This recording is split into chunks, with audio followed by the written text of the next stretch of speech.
Uy, tapang mo ay. Kung balak mo pumunta sa pinakamaliit na province sa Canada, panoorin mo to. What's up mga babayan? Kamusta kayo? Kung kami tatanungin nyo, okay lang. Nandito nga pala kami sa Sunspit Amusement Park to dito sa Cavendish Prince Edward Island. Sakay nga daw sila sa largest roller coaster in Atlantic Canada. Nagkakatulakan nga kung sino sasakay. Ito yung sa Bebe Loves.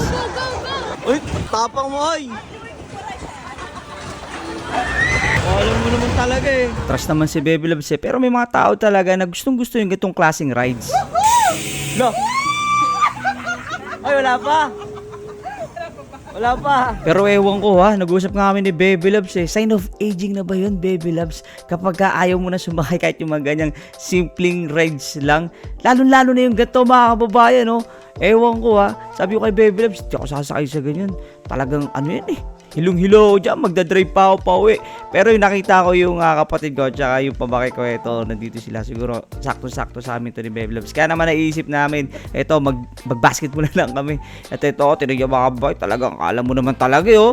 Oh, kapos yun, oh. Pero eto, yung susunod mga kababayan, yun, oh, naawa pa. Pero yung pangatlo, yun, kapos na naman, walang price yun mga kababayan. Ito naisipan nga nila mag go-kart. $8 to $11 nga pala yung bayad dito sa go-kart na to. Hindi na lang ako sumama dito kasi last year nagpunta naman kami ni Bebe Loves dito at na-enjoy namin yung mga rides dito kasama na tong go-kart na to. At enjoy yan mga kababayan.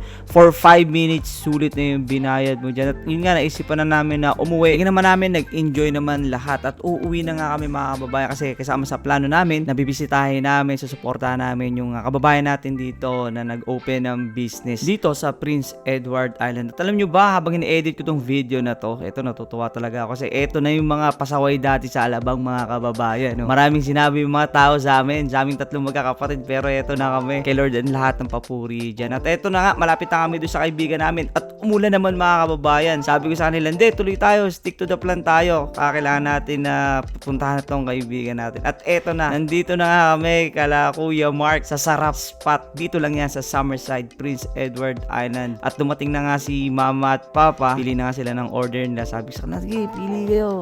Kami nang bahala dyan. At ito sabi ni Papa, Ako na magbayad ng mga yan. Nabayaran na tayo. Nabayaran na talaga. Tapos na ang ano mo, panahon mo, kami naman. Relax ka lang. Hindi, dapat mo na sa akin. si Papa Bay talaga nagsabi sa amin na kailangan suportahan namin itong pamilya na to. Hindi iba to sa amin. Kaibigan talaga nila Papa Bay. At alam nyo ba mga kababayan, no? Mahanga talaga ako sa mga kababayan natin nagbi-business dito sa Canada. Tulad nila Kuya Mark, grabe sigurong lakas ng loob yung inipon nila bago sila magdesisyon na magtayo ng business na ganito. So kaya naman sinusuportahan namin sila. So yun nga, sana na-enjoy nyo itong short vlog namin mula sa regular Pinoy family dito sa Prince Edward Island. Sa next vlog lang, stay safe and God bless. God first.